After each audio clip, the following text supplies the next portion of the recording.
Alors bonjour à tous, on se retrouve aujourd'hui pour une recette sucrée, une tarte aux framboises. En ingrédients, on aura besoin de beurre, de sucre glace, de la poudre d'amande, un œuf et de la farine.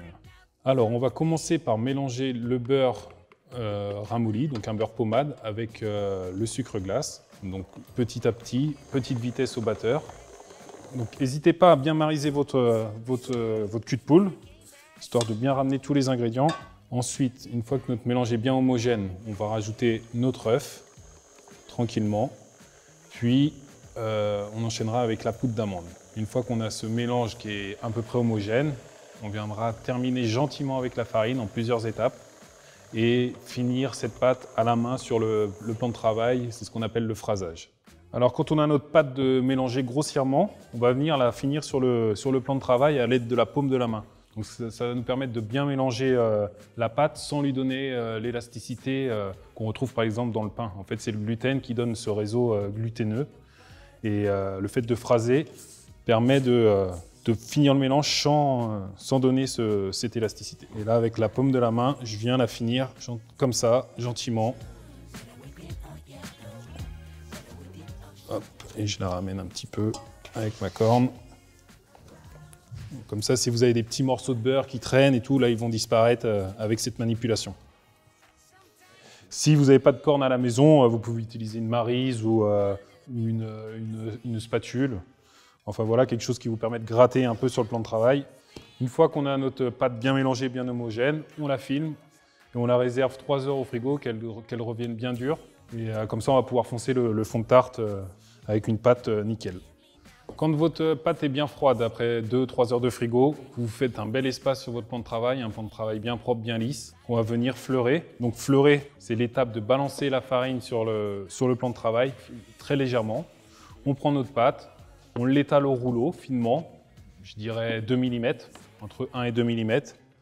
On prend notre cercle qu'on a préalablement beurré, donc notre cercle à tarte, qu'on beurre gentiment, très finement. Et on va venir foncer avec nos doigts, appliquer la pâte contre le bord du cercle. Donc pensez bien à bien appliquer la pâte sur tout le côté du cercle. Voilà, avec votre pouce, vous poussez, vous pouvez soulever un petit peu le cercle comme ceci. Et ensuite, on va venir faire revenir le bord. On enlève le surplus.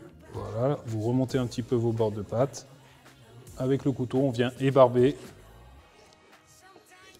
pour avoir un fond bien net. Vous le mettez 30 minutes au frigo, qui reprenne bien, et ensuite on enfourne. Ensuite, on va faire notre crème chantilly vanillée. Donc la crème chantilly, je mets toujours un peu de mascarpone dedans, ça permet qu'elle se tienne bien. Donc ce qu'on va faire, c'est on va prendre notre mascarpone, au batteur, si vous avez un batteur, sinon à la main, au fouet, de la crème et du sucre. Ensuite, on va rajouter notre gousse de vanille. Donc vous la fendez en deux, vous la grattez bien pour récupérer le maximum de grains, c'est l'arôme de la vanille. Donc on met au batteur notre mascarpone, notre crème et notre sucre et on finira par notre gousse de vanille bien grattée. Donc voici notre petite crème vanillée. Vous venez la mettre dans une poche à douille. On va juste faire en direct une petite compotée de framboises, donc un peu de sucre glace. On va écraser gentiment nos framboises, légèrement sucrées.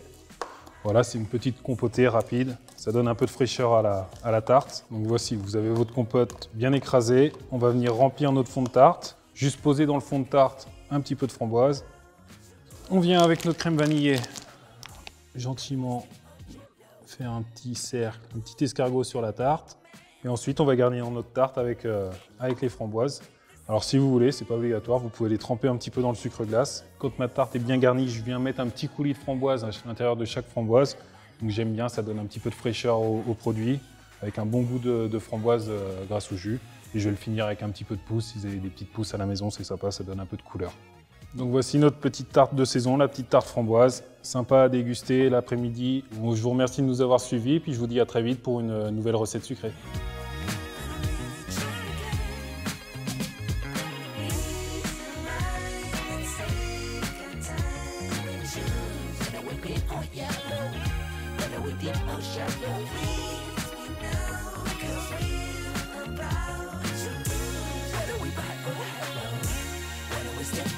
Wow.